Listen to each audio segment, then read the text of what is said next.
Oui, bonjour à tous. Merci de m'avoir invité aujourd'hui pour parler du renouvellement urbain. Alors, sur un sujet un petit peu particulier, puisqu'il s'agit du renouvellement urbain des espaces publics dans les favelas, barrios ou bidonvilles, c'est-à-dire toutes ces agglomérations de population qui se sont implantées dans les périphéries des grandes villes du monde.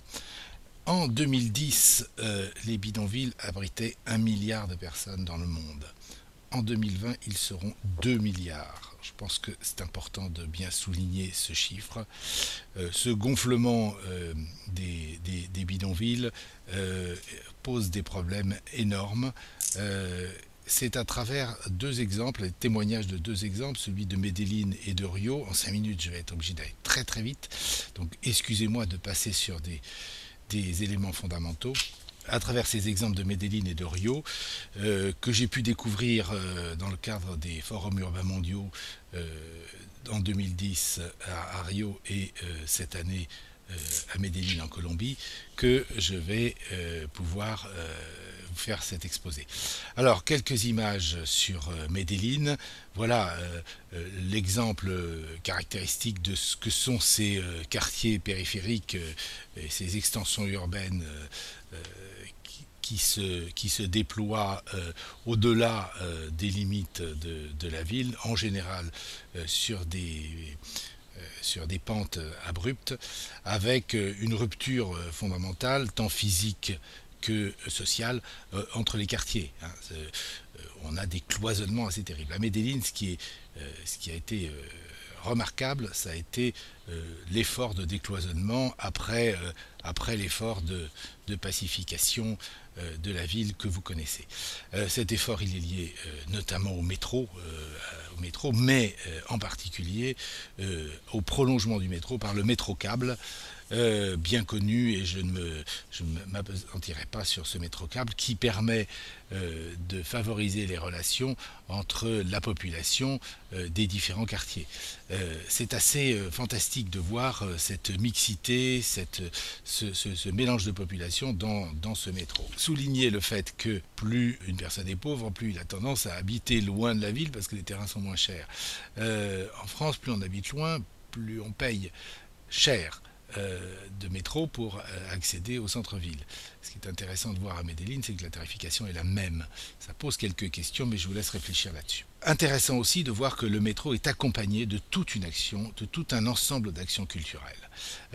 Ici, vous voyez sur la cabine, Aquí también se vivrait la c'est Vive la Cultura Métro, la culture métro.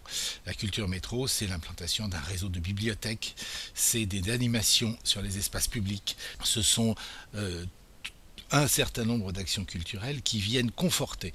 Nous ne sommes pas dans l'approche monodisciplinaire. On est dans une approche pluridisciplinaire dans laquelle la culture est à sa place. Ça m'amène à vous montrer cet article. Nous étions au Forum urbain mondial de Medellín avec la vice-ministre de la Culture. Une vice-ministre de la Culture très attachée à toute l'action sur la ville. Cet article dans El Mundo, qui est un des principaux journaux de Colombie, de 2 pages sur le Forum urbain mondial, signé par la vice-ministre de la Culture, en témoigne. Et notamment, le slogan, la phrase clé de cette action du ministère de la Culture, c'est, vous l'avez en bas à gauche de l'image, la culture, l'environnement et la planification comme moteur de développement urbain. Alors, également au Forum urbain mondial, la culture a eu sa place. Elle avait sa place au même titre que les autres domaines. Elle avait sa place. Regardez ces 2 panneaux, l'un sur ces réseaux de bibliothèques dont je vous ai parlé, qui se déploient dans tout le pays, et l'autre sur un sujet particulièrement intéressant, qui sont les territoires, les paysages du café, qui sont des très vastes territoires, qui ont été inscrits au patrimoine mondial, et dans lesquels le ministère de la Culture, en partenariat avec le ministère des Finances, en partenariat avec le ministère de l'Écologie, en partenariat avec toutes les autres domaines d'intervention, réfléchissent non pas pour savoir comment on va protéger ce territoire, mais comment ce territoire peut évoluer sans que ses fondements culturels soient brisés. voilà, brisée par les vagues successives de globalisation qui tentent à araser les cultures locales. Donc ça, c'est très intéressant. C'est pas protéger, c'est maintenir un écosystème culturel et trouver une rentabilité autant que une protection des paysages. Dans ces barrios, dans ces quartiers périphériques des villes, dans ces bidonvilles, on voit parfois disparaître un certain nombre de parties et on voit reconstruire des bâtiments à l'image de ce que vous voyez ici. Je pense que s'il n'est pas inintéressant de regarder de près comment ces bâtiments sont construits, on se pose quelques questions, d'autant que nous, en France, c'est l'image suivante, ces mêmes bâtiments, ou du moins les bâtiments construits comme ça, très vite, avec relativement peu de moyens, on est amené aujourd'hui à les détruire, parfois 20 ans, 30 ans ou un peu plus après leur construction. Toute la réflexion qui nous a amené à cette destruction et à sa reconstruction, je pense, peut intéresser fortement nos amis de Colombie, comme nos amis chinois, puisque j'ai récemment fait une conférence en Chine sur le sujet, en présentant ce que nous faisons. Et je peux vous assurer que les Chinois étaient interpellés par les images et les réflexions que nous avions, alors que eux, ils sont dans cette phase de construction de ces bâtiments un peu rapidement et sans beaucoup de réflexion. J'arrive à Rio.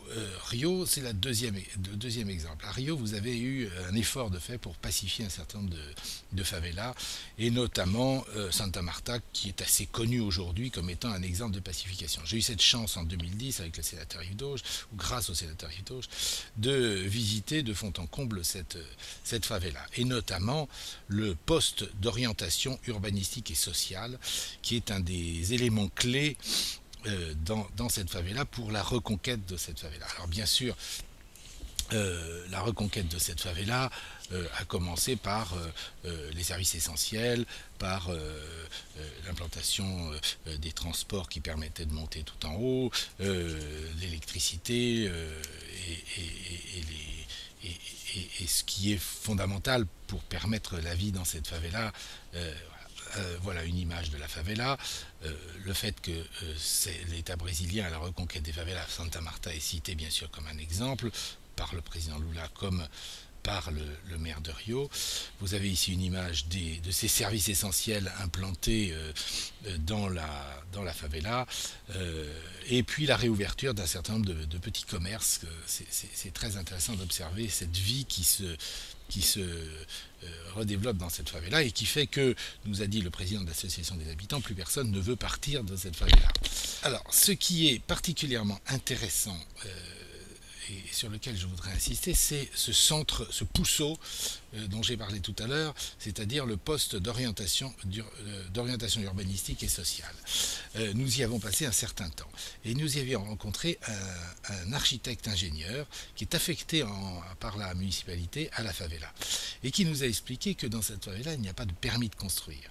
Par contre, il y a un suivi personnalisé des travaux. C'est sur cette image, c'est le plan à droite où vous voyez des petits points de couleur matérialisés par des petites punaises et qui montrent bien que chacune de ces points de couleur matérialise un lieu ou signale un lieu qui a été visité par cet architecte et sur lequel il y a eu des travaux. Cet architecte fonctionne avec un cahier des charges. Le cahier des charges, vous en avez un extrait à droite de ce que j'ai vu en tous les cas. Ce cahier des charges donne des indications, notamment sur les hauteurs, l'assainissement, les vues ou quelques éléments clés qu'il est chargé d'appliquer. Et le reste, mais il n'y a pas de permis de construire, c'est-à-dire qu'il est là et il suit avec les habitants la construction et l'autoconstruction, parfois la construction d'ailleurs, et la reconstruction de la favela sur elle-même. L'image suivante est assez intéressante parce qu'elle nous montre justement comment cette favela se reconstruit sur elle-même progressivement et comment on arrive à avoir un quartier de ville pas inintéressant, avec une densité urbaine assez forte, mais des espaces publics, mais des dégagements, mais ça commence à ressembler à un petit village ou à un quartier ancien, j'aurais tendance à dire, qui ne l'est pas, mais voilà, qui s'apparente à, avec cette vie, cette urbanité que l'on connaît dans ces quartiers traditionnels. C'est assez intéressant à observer, d'autant que ce sont des favelas qui, il y a quelques années, étaient extrêmement dangereuses. Et puis, quand vous êtes tout en haut de la favela, vous regardez à droite, vous voyez toute la favela qui s'étend, et puis vous regardez à droite, à gauche, je veux dire, et là vous avez un quartier plus récent. Alors, juste on constate une chose, c'est que dans un cas, vous avez une reconstruction dans le respect des règles communes, les hauteurs sont respectées, les vues, visiblement, la discussion que j'ai pu avoir avec l'architecte montre bien que tout se passe relativement bien et qu'il y a très peu de dérapage. Voilà, je vous laisse regarder l'image de suivante et conclure par vous-même. Je voudrais terminer par quelques citations et puis des références, la référence de gens d'architectes, urbanistes, qui travaillent aujourd'hui sur ces bidonvilles, sur la reconquête de ces bidonvilles et sur la reconstruction, non pas la table rase, mais comment on peut réfléchir à la reconstruction de ces bidonvilles sur eux-mêmes, sans brusquer et en maintenant la population en place. Je commencerai par Balkrishna Doshi. L'habitat doit être vu comme un processus et non comme un produit.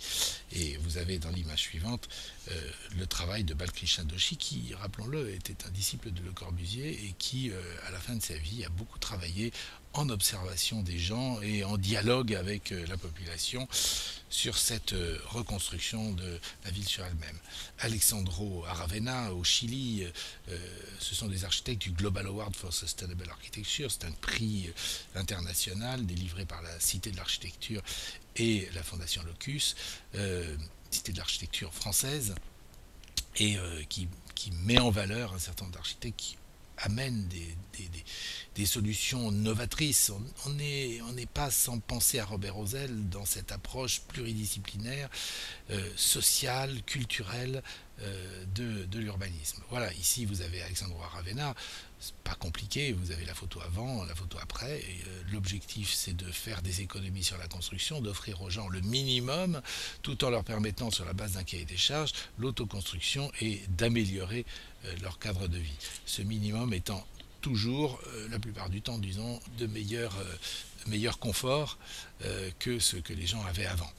Donc les photos parlent d'elles-mêmes, je ne commenterai pas, et je terminerai par la citation ou trois Français que vous pouvez retrouver sur le site dont vous avez l'adresse ici, qui sont Global Award for Sustainable Architecture et qui, tous les trois, apportent des solutions novatrices qu'il me semble intéressant de regarder et sur lesquelles il me semble intéressant de réfléchir. C'est Philippe Madec, Patrick Bouchin notamment, dont l'action est très intéressante, autant que celle de Philippe Madec et Françoise-Hélène Jourda. Voilà, je vous remercie pour votre attention, excusez-moi d'avoir été un petit peu long, et merci encore.